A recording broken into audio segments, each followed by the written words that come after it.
Amém. Boa noite, graça e paz para todos. Amém? Vocês estão bem? Pergunta para a pessoa que está ao seu lado, você está bem? Se não está, vai ficar, né? Aqui tem o médico dos médicos. A Bíblia diz que Ele é aquele que sara as nossas enfermidades. Ele levou sobre si as nossas dores. E pelas suas pisaduras nós fomos sarados. Isso é profético. Isso é profético. Você tem que crer que Deus levou sobre si todo tipo de dor, todo tipo de doença, né? Isso é profético. A Bíblia diz que Ele levou, ou seja, não está mais em você. Amém? Repita comigo, diga: nesta noite, eu creio que o Senhor vai operar o sobrenatural na minha vida. Qualquer enfermidade vai sair por terra da minha vida, da minha casa e da minha família. Não porque eu mereço alguma coisa, mas é pela graça. Diga assim: é pela graça. Eu tomo posse de tudo aquilo que o Senhor Jesus, na cruz do Calvário, Ele conquistou. Então eu recebo. Diga: eu estou curado. Agora você vai pensar em alguém que não está aqui. Família, normalmente é família, né? Alguém da família, alguém que você conhece, alguém que é incrédulo, né? Tem pessoas que a gente fala de Jesus, fala de Deus, e ela, desculpe usar a expressão, ela não está nem aí. Mas só que nós temos que fazer como aqueles 4 amigos daquele homem que era paralítico. Então existem momentos que nós temos que conduzir as pessoas até Jesus. E tem 2 formas de você fazer isso. Ou você convidando a estar na casa do Senhor, na presença do Todo-Poderoso, ou você levando ela em oração. Não é isso, pastor? É você orando por ela. Os 4 amigos, eles foram e levaram o homem até Jesus, colocaram o homem aos pés de Jesus. Se a gente pudesse amarrar a pessoa, né? Vem, amém. Mas infelizmente não é por força, não é por violência, mas você vai levar no espírito. Ela não sabe nem que você está aqui orando por ela. Não é verdade? De repente você falou: vou para a igreja. Ih, de novo. Oh, meu Deus do céu. Você não sai da igreja. Não é assim que a gente vive? Mas você vai orar por essa pessoa. Você vai ser instrumento de Deus. Você vai ser um canal. Então, lembra aí do nome dessa pessoa. E eu quero que você ore comigo e você vai repetir o nome desta pessoa. Diga: Senhor Jesus, assim como eu, mas fale mais alto, assim como eu estou saindo daqui com a minha bênção, com a minha cura, eu quero agora colocar o nome desta pessoa. Fale o nome dela agora. Pode falar agora, fale bem alto o nome dela agora, em nome de Jesus. Você declara: fulano de tal, eu declaro a sua cura nesta noite em nome de Jesus. Eu profetizo a sua cura nesta noite em nome de Jesus. Eu profetizo a sua libertação nesta noite em nome de Jesus. Eu profetizo o mover de Deus sobre a sua vida em nome de Jesus. Eu profetizo o milagre de Deus sobre a sua casa, sobre a sua família, no nome de Jesus. Quantos creem nisso, aplaudam e glorifiquem o nome do Senhor. Mais forte, porque Ele é digno de honra, de glória e de todo louvor. Deus vai operar o milagre e você vai chegar na sua casa ou na casa desta pessoa. Ela vai falar: olha, aconteceu alguma coisa, eu não sei explicar, mas alguma coisa aconteceu e eu estou bem. E aí você vai aproveitar a oportunidade e vai falar assim: olha, domingo tem culto lá, pastor Henrique vai estar lá e com certeza Deus vai fazer muito mais na sua vida. Amém? Quero trazer um texto tentar ser breve é muito difícil para mim, mas eu acho que eu vou conseguir porque eu estou vivendo numa geografia que o horário é complicado. Eu quero que você abra a sua Bíblia comigo lá no livro do profeta Joel, tá? No capítulo de número 2, tá bom?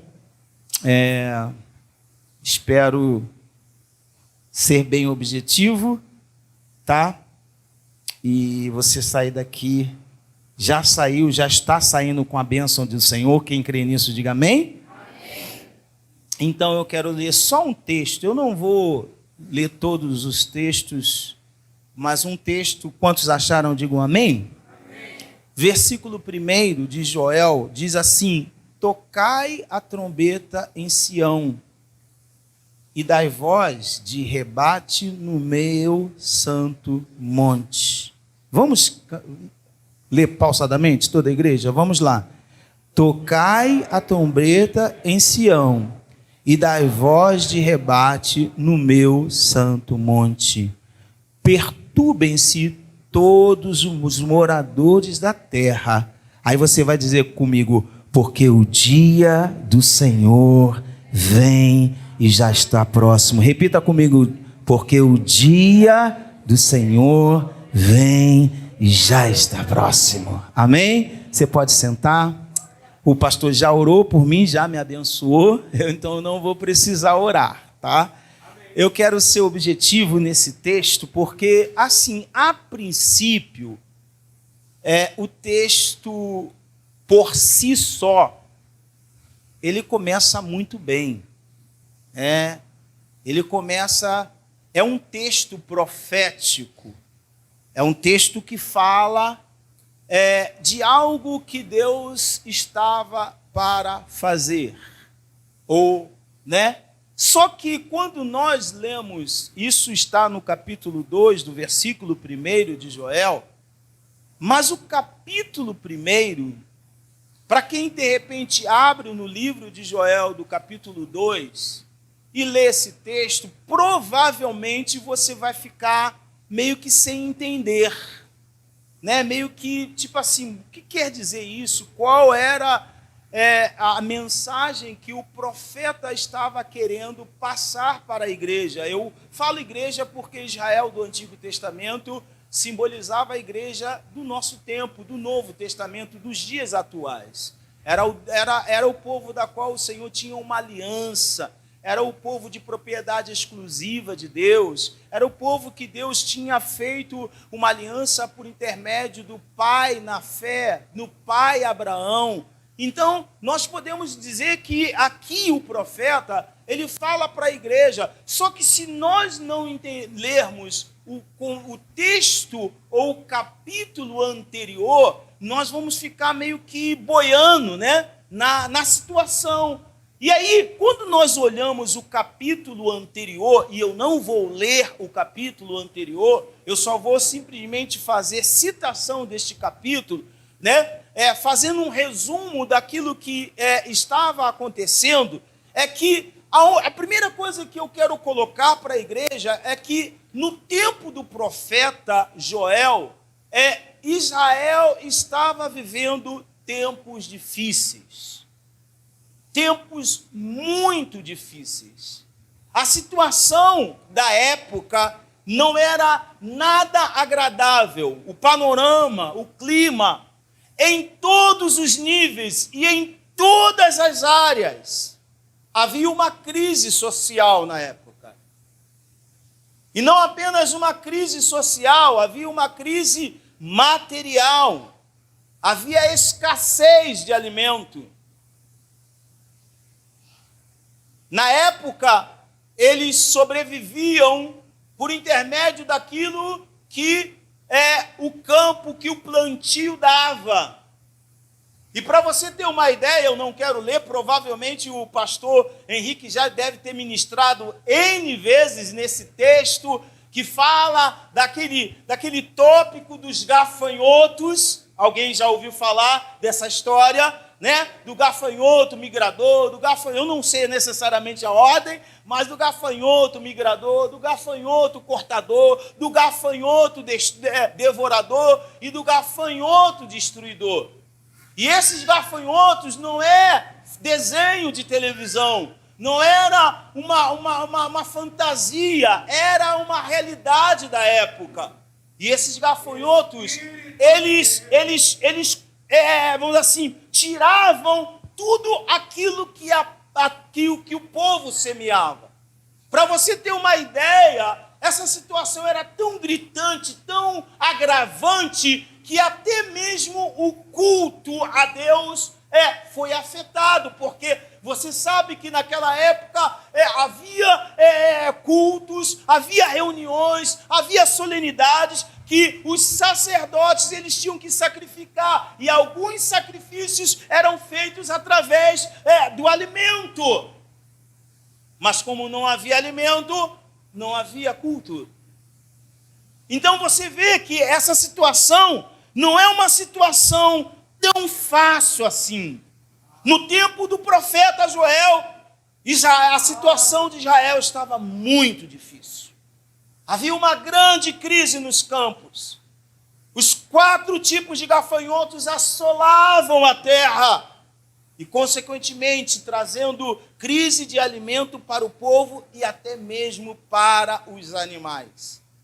Afetou o culto a Deus, a adoração a Deus. E aí, pastor, o que isso tem a ver comigo? O que isso tem a ver com os nossos dias? Eu posso fazer um paralelo, eu posso fazer uma analogia, eu posso fazer uma comparação naquela época em que, do profeta Joel, em que Israel estava vivendo uma grande crise. Eu vejo uma semelhança nos nossos dias.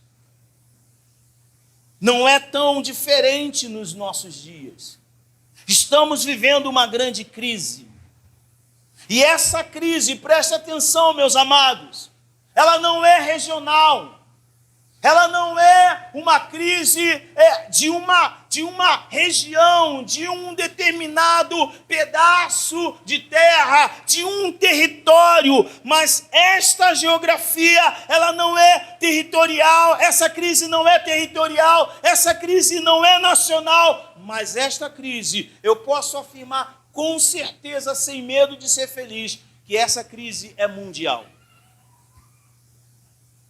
Essa crise não é apenas no Viegas, em Senador Camará, na rua que você mora.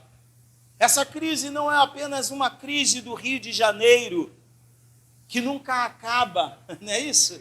A questão da violência, a questão do Estado que não consegue ter um bom governo. Essa crise não é nacional, não é apenas uma crise que abrange o Brasil. Essa crise não é apenas na questão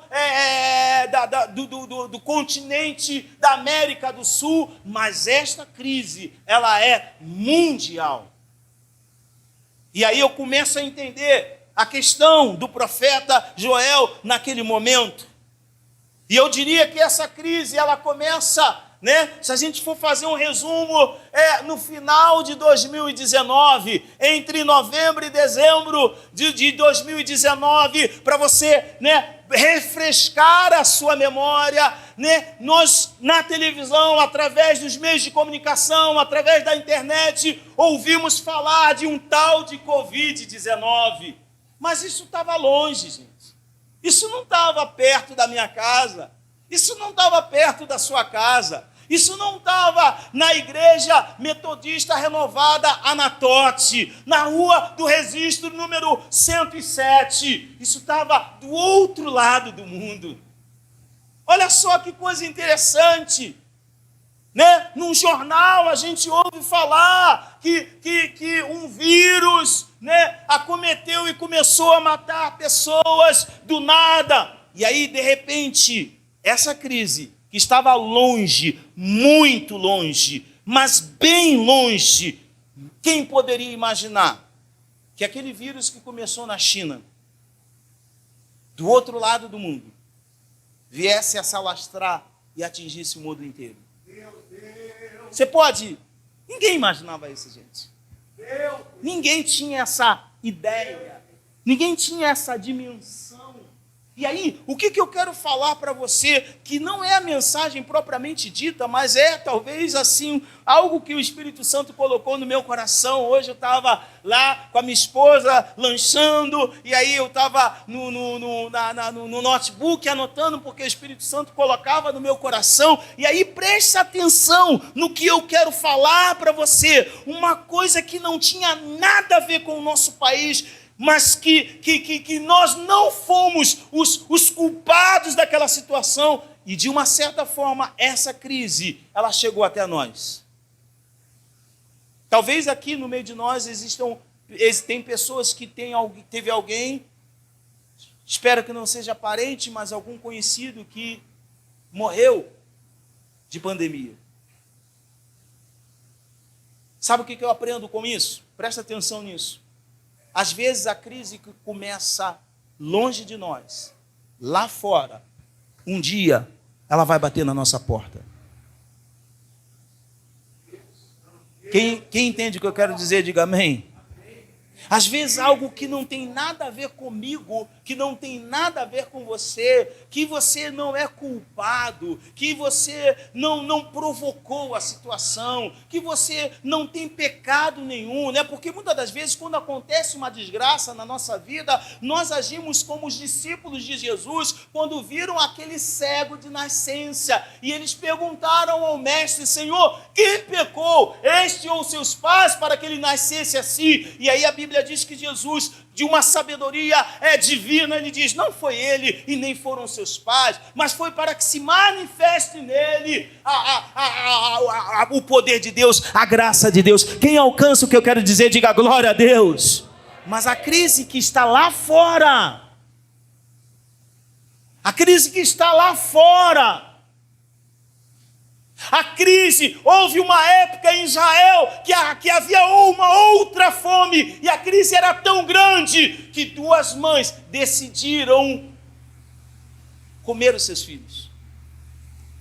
Algo que está lá fora, algo que não tem a ver comigo, algo que não tem a ver com você. E aí, o que eu quero falar sobre isso? A crise que um dia estava distante, ela chegou. Sabe por que eu quero falar sobre isso? Porque muitas das vezes, gente, presta atenção, e eu quero pedir perdão a você, eu quero pedir perdão ao pastor Henrique, eu quero pedir perdão aos pastores que aqui estão, mas eu não posso, de forma alguma, deixar de falar aquilo que é verdade, porque o problema é que muitas das vezes nós desdenhamos, nós ignoramos, nós negligenciamos as coisas que acontecem lá fora.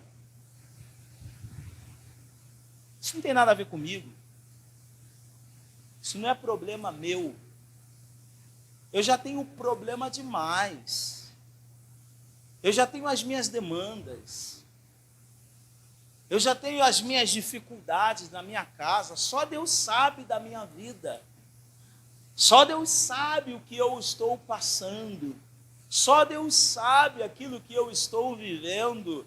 Sabe o que acontece diante dessas situações que às vezes não nos atinge de uma forma direta? Nós negligenciamos. Meus amados, é nessas horas, preste atenção nisso, é nesses momentos que aqueles que são escolhidos do Senhor é que tem que se manifestar. Quantos escolhidos do Senhor nesta noite tem aqui nesta noite? Dê glória a Deus.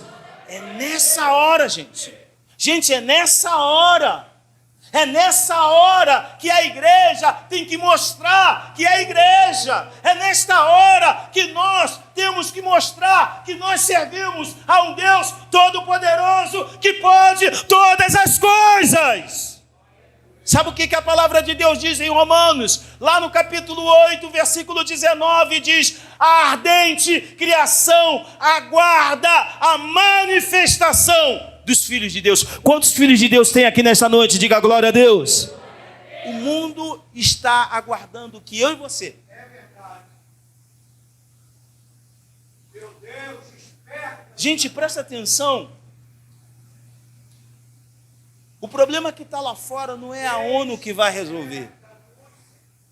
A gente pensa assim, não, tem a ONU, tem os presidentes dos países mais ricos, dos países mais poderosos, eles vão se reunir e eles vão ter uma solução, eles vão ter uma saída, eles vão ter assim uma ideia, uma estratégia.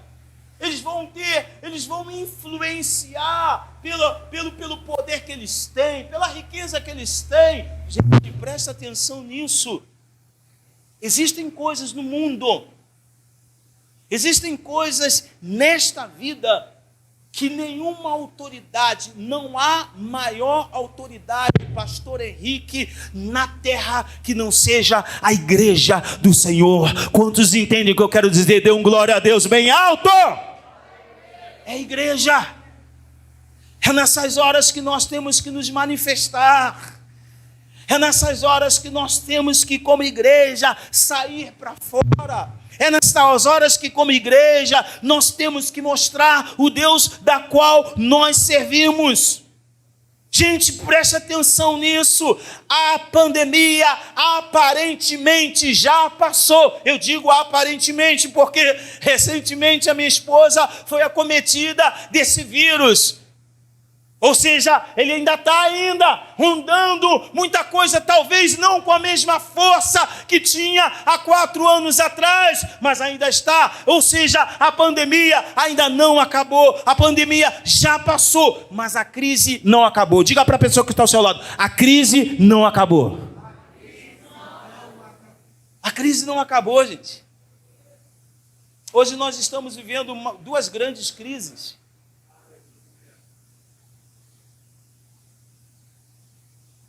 Grupo Hamas.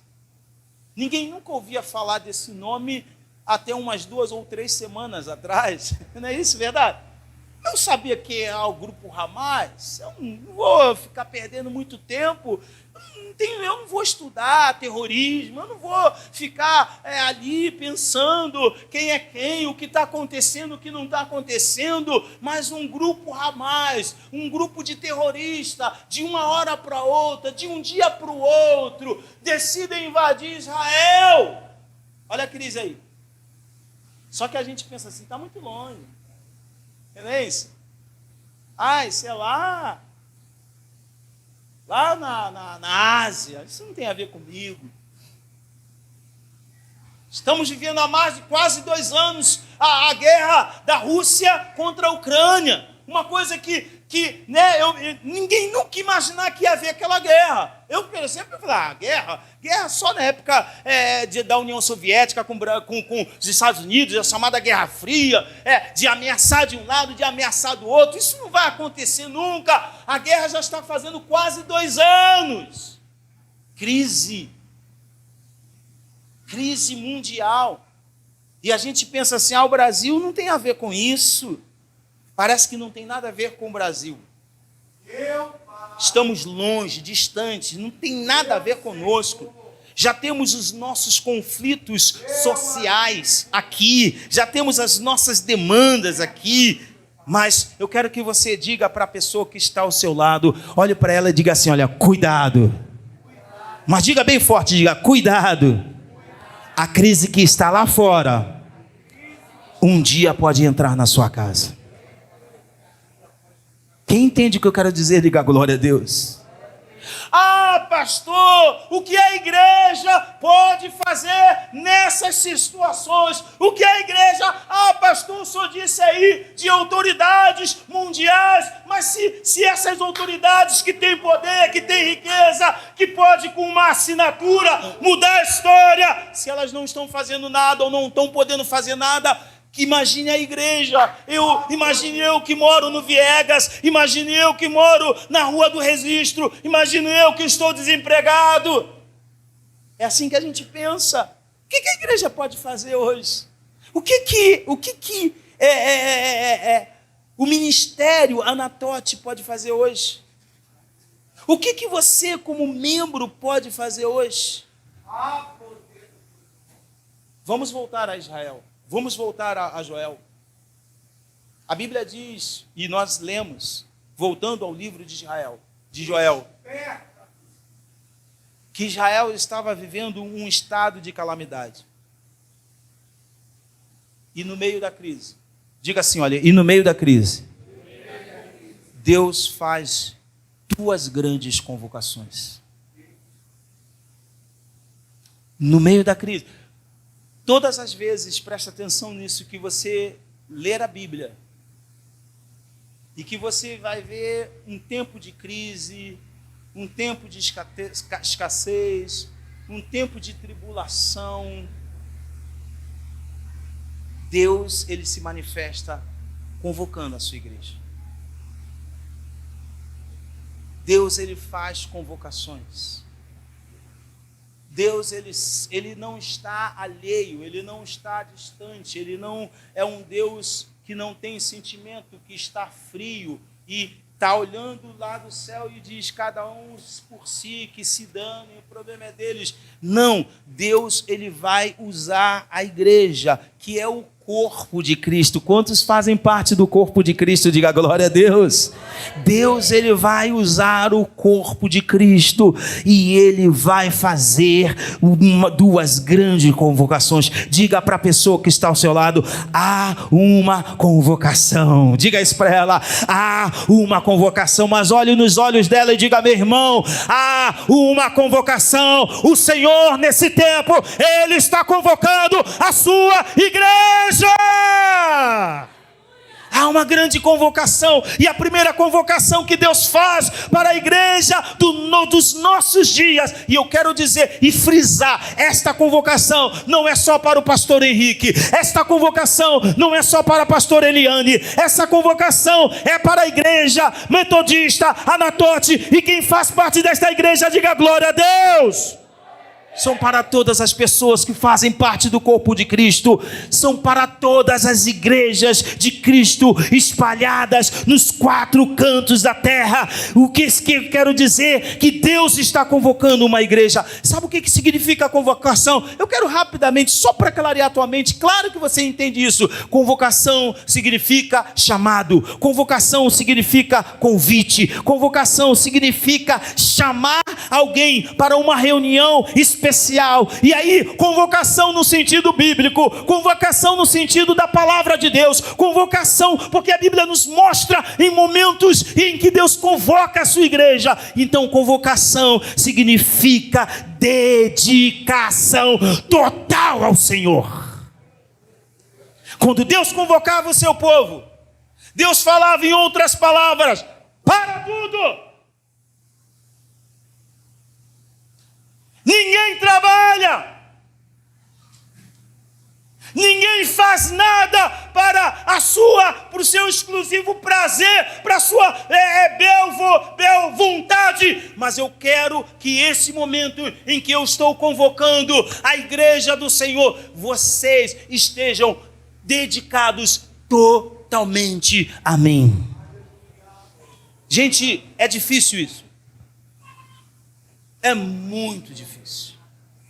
Quando você vê o texto de Joel, e eu quero que você, como dever de casa, fazendo igual o pastor Henrique, um dever de casa, lê o capítulo 1 e lê o início do capítulo de número 2, havia uma calamidade, e aí no versículo 1 do capítulo 2, a palavra do Senhor diz através do profeta, tocai a trombeta. A primeira convocação, arrependimento. Diga para a pessoa que está ao seu lado, a primeira convocação, arrependimento. Gente, cara, eu não sei o que está acontecendo comigo, mas o Espírito Santo falou no meu coração. Deus convoca a todos a um grande arrependimento. Quando você vai ver o capítulo 1, você vai perceber isso. Se no decorrer da história, você vai... Primeiro, ele apela, o profeta, ele apela. Ele faz quase que um implora. Ele sabe, é como se ele falasse, gente, olha, vamos lá, olha só. Escutai só o versículo 1. Palavra do Senhor que foi dirigida ao Joel, filho de Petuel. Ouvi isto, vós, velhos, escutai, todos os habitantes da terra. Será que a gente não está vivendo esse tempo, não? Será que Deus, como diz o meu amigo, irmão e pastor Henrique, será que Deus não está bradando nesse tempo, não? Eu sei que Henrique gosta dessa palavra bradar, não é isso? Será que Deus não está bradando nos nossos dias e dizendo para todos os moradores da terra? Porque o texto é muito claro, gente. O texto não deixa dúvida. Ele chama a todos a uma lamentação. Ele chama a todos. Não foi uma parte. Você vai ver que ele abrange até os sacerdotes. Até os sacerdotes.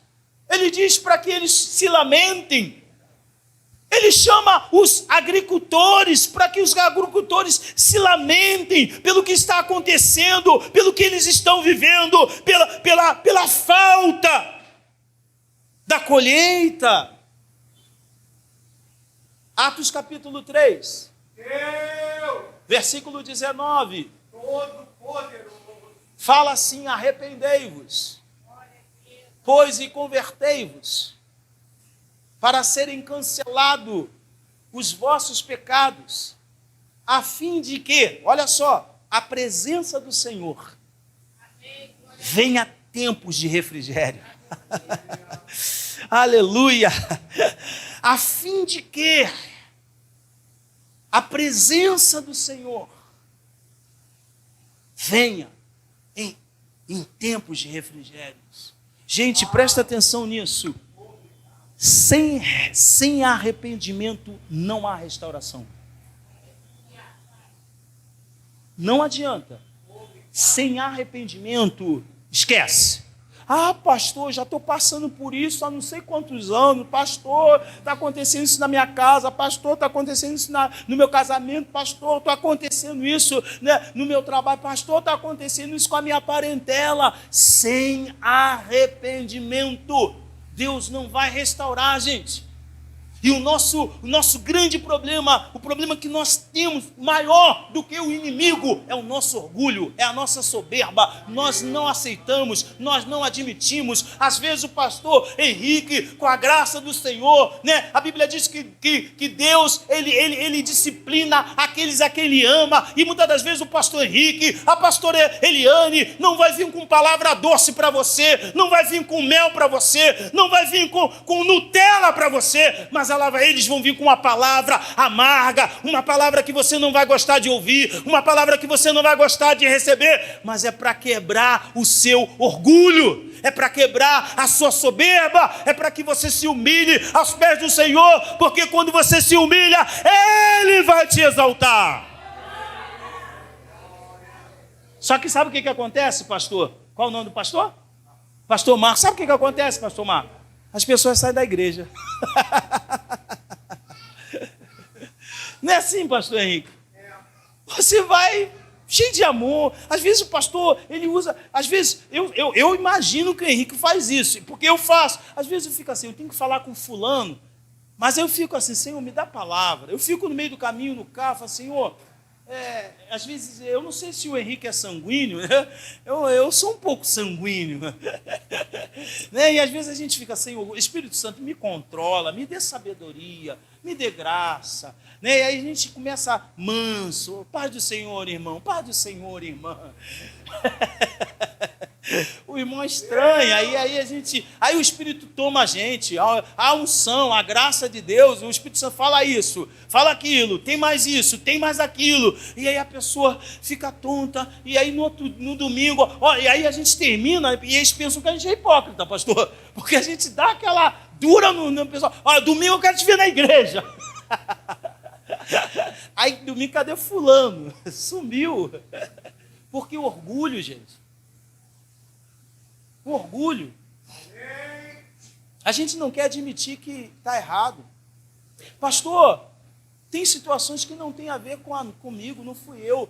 Mas, gente, quando a gente vai ver a Bíblia, Neemias, quando ele foi restaurar os muros de Jerusalém, teve uma coisa assim interessantíssima que tem um teólogo aqui que vai explicar. Graças a Deus que ele é teólogo formado, aqui tem aqui o instituto, tem aqui, né, o seminário, então pergunta a ele depois. Mas tem um texto lá em Neemias, no início do capítulo, quando ele conhece a história, quando ele sabe da situação que estava acontecendo, ele ora, e a oração que ele faz é uma oração interessante, porque ele pede perdão aos pais que já não estavam nem mais com vida. E muitas das vezes, gente, nós precisamos fazer esse clamor. A gente precisa se humilhar diante do Senhor. A gente precisa, ainda que não foi eu diretamente, ainda que você não provocou, mas você precisa se arrepender, porque quando você se arrepende, Deus vai restaurar a sua vida. Quem recebe isso, diga glória a Deus. A segunda grande convocação foi que a Bíblia fala, é o versículo que nós lemos. O versículo 1 diz assim: tocai a trombeta. Diga para a pessoa que está ao seu lado: tocai a trombeta. A virada está aqui. Você quer uma virada na sua vida? Quem quer essa virada, diga glória a Deus. Primeiro, humilhação, diga primeiro, humilhação. Diga assim, primeiro, arrependimento. Segunda coisa, tocai a trombeta. Sabe o que significa o toque da trombeta na Bíblia? Quando você vai ler lá na Bíblia, que quando Deus queria convocar o povo, ele mandava tocar a trombeta. Nesse texto aqui, o próprio profeta diz: tocai a trombeta em Sião e dai voz de rebate no meu santo monte, perturbem-se todos os moradores da terra, porque o dia do Senhor vem e já está próximo. O que significa tocar a trombeta? No Antigo Testamento, as trombetas eram usadas em momentos especiais. Somente os sacerdotes poderiam usar as trombetas, e as trombetas eram usadas em dois momentos: ou no momento de festividade, ou no momento de celebração, ou era tocada no momento de guerra. Eram os dois momentos em que Deus falava em tocar a trombeta. Era quando havia um momento de celebração, quando havia um momento onde Deus deu um grande livramento, eles deveriam tocar a trombeta. Mas nos momentos de guerra, como por exemplo os muros de Jerusalém, qual foi a arma que Israel usou para derrubar os muros? Eles tocaram a trombeta. Quando Gideão estava para lutar com os medianitas, a Bíblia diz que ele conseguiu reunir de 32 mil, apenas 300. E esses 300 ficaram em grupos de 100 em 100, em lugares estratégicos. E Gideão falou assim: olha, quando eu der o sinal, vocês toquem a trombeta. Então o que eu quero entender para passar para você com essa questão do toque da trombeta? O toque da trombeta significa o som da trombeta. E o que era o som da trombeta? Significava que Deus estaria para se manifestar em favor do seu povo. Eu quero dizer para você que nós precisamos tocar a trombeta para que Deus se manifeste no meio do seu povo. Quem entende o que eu quero dizer, dê um glória a Deus. Era a maneira de Deus anunciar que estava para interferir em favor do seu povo. O som da trombeta chamava a atenção do povo para algo especial que Deus estava para fazer.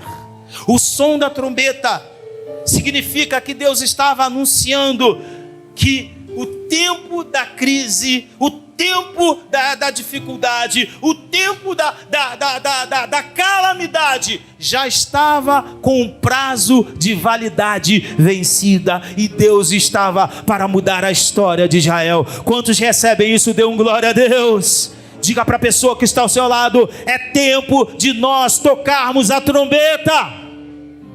Olha o que a Bíblia diz aqui.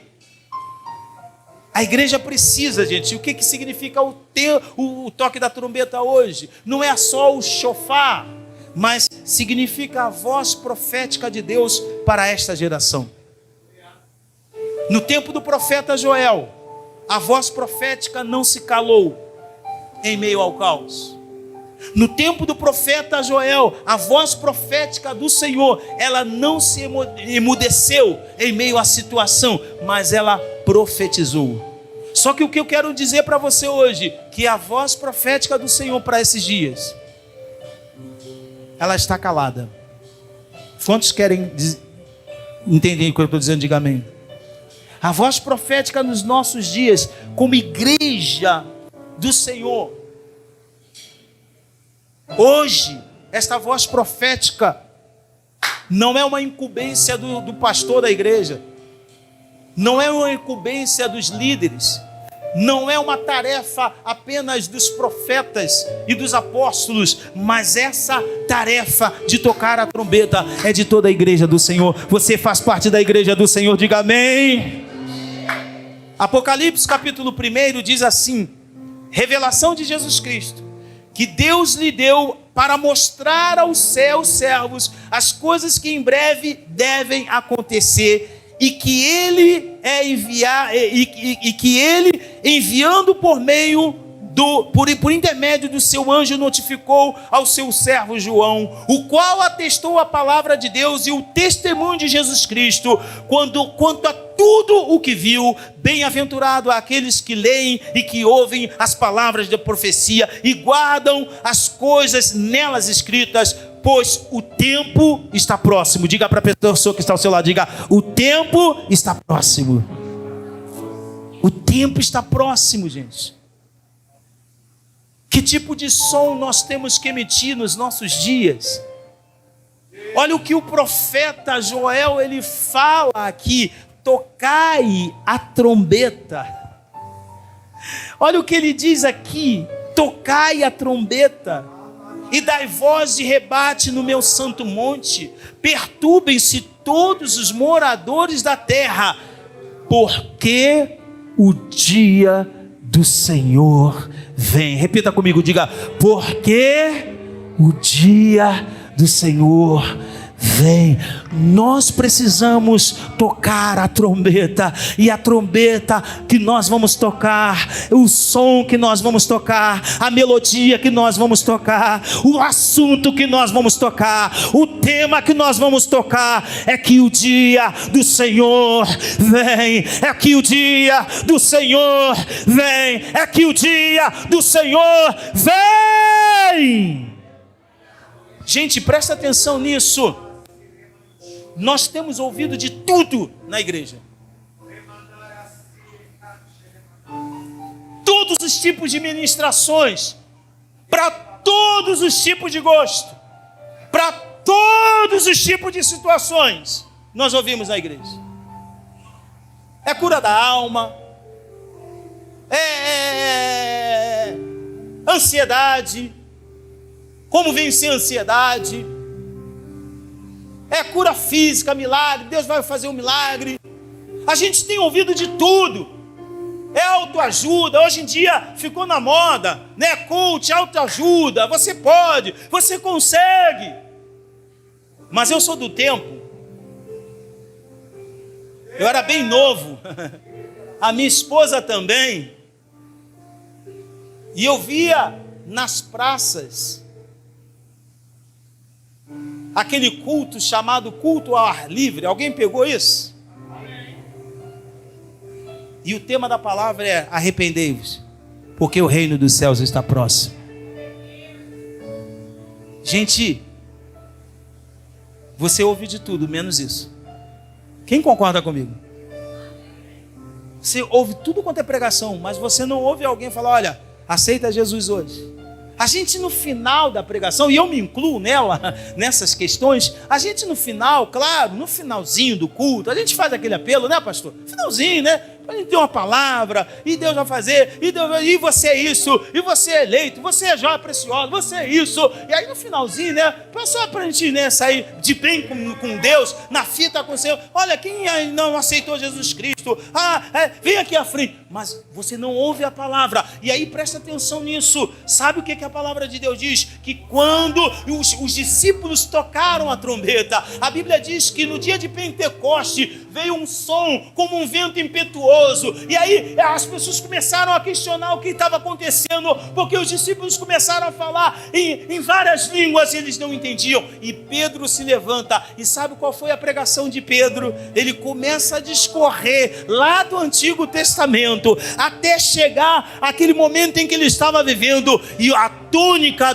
da pregação de Pedro era que Jesus era o centro de todas as coisas e que as pessoas deveriam se arrepender, porque o reino de Deus estava próximo. Quem recebe o que eu quero dizer, diga glória a Deus. Gente, a igreja precisa tocar a trombeta. A igreja precisa tocar a trombeta. Nós precisamos anunciar o reino de Deus. E aí, quando eu falo de tocar a trombeta, não é o pastor Henrique ficar pregando aqui sua salvação todos os cultos. Você pode tocar a trombeta no seu trabalho. Você pode tocar a trombeta na faculdade que você estuda. Você pode tocar a trombeta com a vizinha que é fofoqueira, que muitas das vezes, no lugar de você falar de Jesus para ela, você amaldiçoa ela. Você pode tocar a trombeta para o seu marido que não é convertido. Você pode tocar a trombeta para o seu filho que é viciado em drogas. Nós precisamos tocar a trombeta. Nós precisamos tocar a trombeta, gente. Nós precisamos manifestar nesse tempo. Jesus está voltando. Jesus está voltando. Sabe o que me impressiona, gente?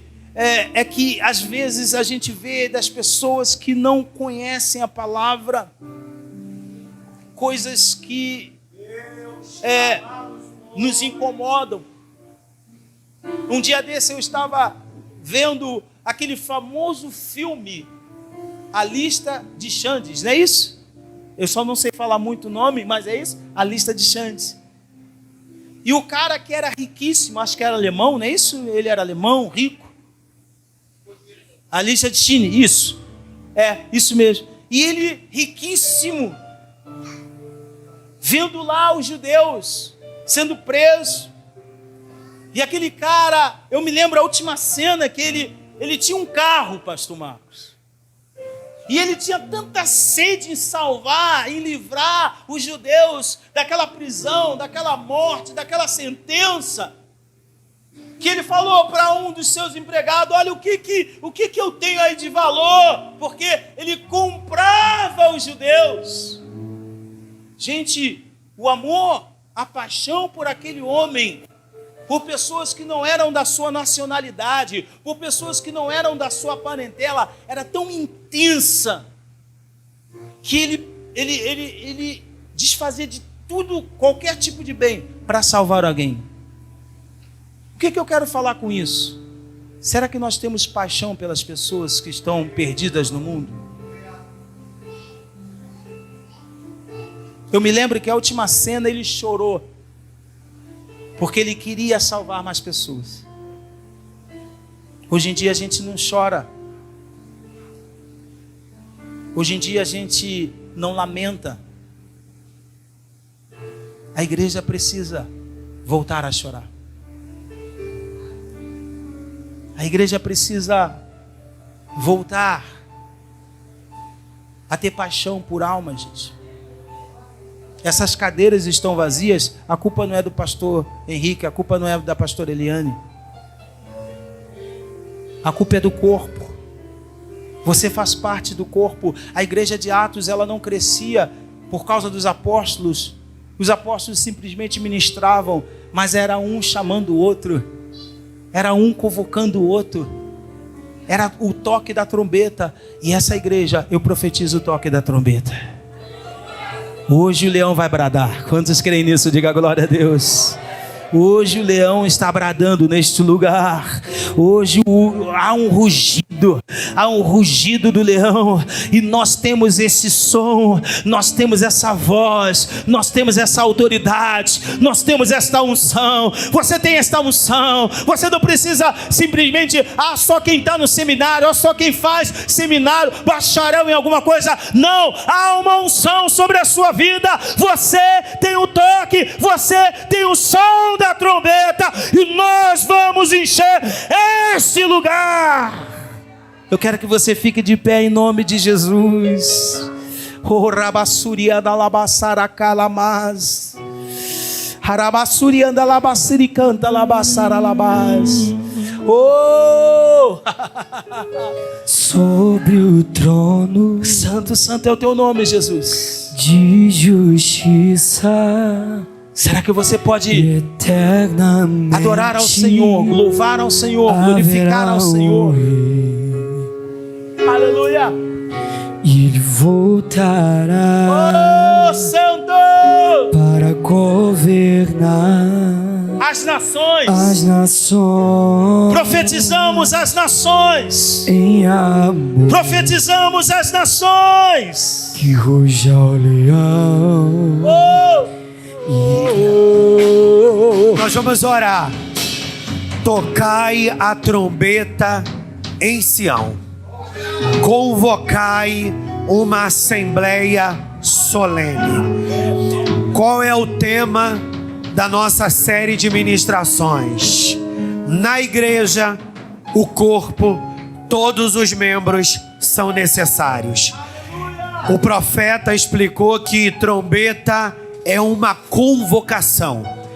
Deus está te convocando, membro do corpo, a assumir a tua posição estratégica nessa guerra. Nós estamos em guerra. Diga bem forte: nós estamos em guerra. Não, diga mais forte: nós estamos em guerra. Colevácia. E a gente entendeu que na guerra a gente se arrepende dos pecados, na guerra a gente se humilha, e na guerra a gente toca a trombeta. Aleluia! Arrependimento, humilhação e tocar a trombeta. Então é mais ou menos assim: você se arrepende, você se humilha, e Deus te coloca numa posição de autoridade para você tocar a trombeta. E tem um texto nesse capítulo que diz: olha, eu não quero brincadeira. Eu não quero um louvor da boca para fora. Ao invés de vocês rasgarem a veste, rasgue o coração. Porque rasgar a veste virou um rito, uma brincadeira. E o Senhor disse: acaba com isso. É hora de rasgar o coração. Meu irmão, em nome de Jesus Cristo, você precisa tocar a trombeta. Eu estou sendo meio redundante, mas eu quero reforçar isso. Você precisa gritar, mas não é um grito, aleluia, que você vai emitir um som. Não, meu irmão, aleluia, é um som que você vai emitir através do seu movimento. O que está escrito em Atos dos Apóstolos, capítulo 2? Eles ouviram um som como de um vento impetuoso. Diga comigo: não tinha vento, mas tinha som. Que levasse. Você não está entendendo, meu irmão? Porque se o vento vem, faz barulho, quem está fazendo barulho? O vento. Mas o texto diz: eles ouviram um som como de um vento impetuoso. Não tinha vento, mas tinha som. Sabe qual é o barulho que a igreja faz? Se posicionando. Sabe qual é o barulho que a igreja faz? Orando. No meio da luta, a igreja fica murcha. No meio da luta, o irmão fica murcho. No meio da luta, o irmão fica distraído. No meio da luta, o irmão fica pensando se vai vir para o culto ou se não vai vir para o culto. No meio da luta, ele fica: dou glória ou fico de boca calada? Falo em línguas estranhas ou fico de boca calada? Narabachorebaraio. O pastor disse que a trombeta era usada em momentos específicos. E um dos momentos específicos, pega a visão, igreja. Pega a visão, não fica me olhando. Aleluia. Com olho de peixe morto, não. Aleluia. O que o homem de Deus disse? Que a trombeta é um instrumento que é usado em momentos específicos. Também em momentos de guerra. Gideão foi um que Deus deu para ele estratégia. Pega a trombeta. Dá trombeta para esses homens todos que estão contigo. Numa mão eles estão com a trombeta, numa outra mão eles vão estar com o cântaro vazio, na outra mão eles vão estar com tocha acesa. Ou seja, uns estariam com o cântaro vazio, outros estariam com tochas acesas, mas todo mundo tinha que estar com trombeta. Cadê tua trombeta, meu irmão? Colebarácia. Feche os seus olhos, comece a tocar a trombeta. Aleluia. A gente começou tocando a trombeta no início do culto dizendo: eu irei ao encontro do meu chamado. Nós tocamos a trombeta a hora que o homem de Deus disse: você vai orar por alguém que está enfermo. Lembra de alguém que está precisando de socorro. Eu tenho certeza que teve gente aqui que não pensou em ninguém. Ficou olhando pro ventilador, ficou brincando com criança, mas agora tu vai tocar essa trombeta, meu irmão.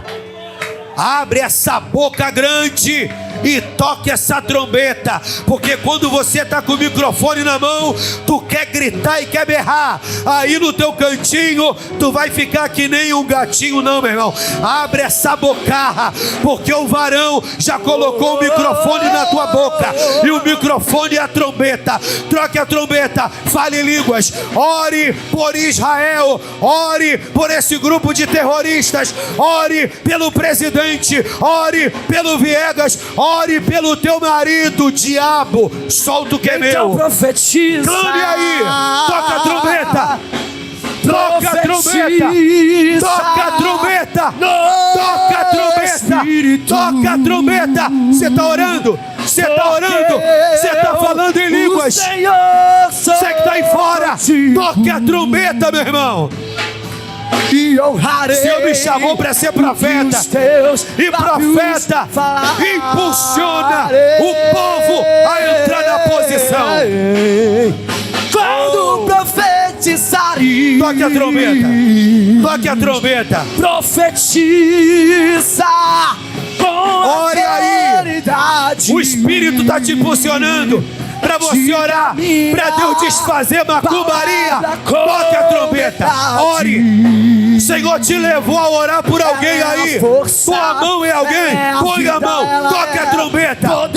O Senhor te tocou para orar pelo pastor. Ore, toque a trombeta. Ossos secos viverão.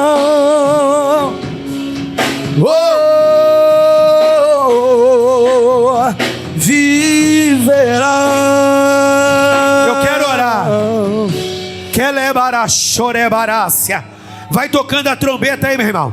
Enquanto você vai tocando a trombeta, clamando pela tua vida, clamando por alguém, eu vou estar aqui orando com você.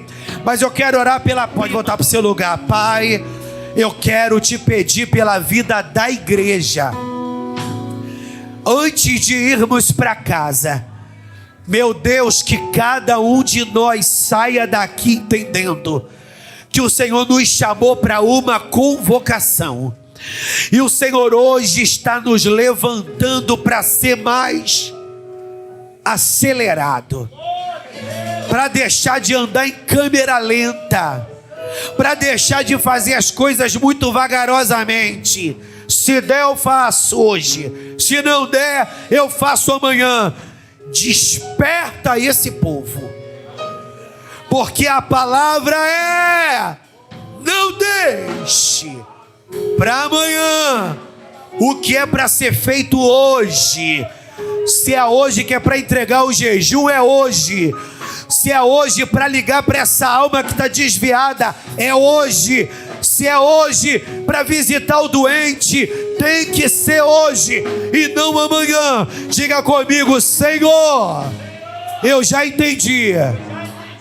É uma convocação e eu vou ficar mais ligado para discernir o direcionamento espiritual, para nessa casa profética eu me mover, não apenas pela necessidade, mas no Espírito. Usa-me, Senhor, eu estou disponível. Você pode celebrar a Deus com as suas palmas, igreja?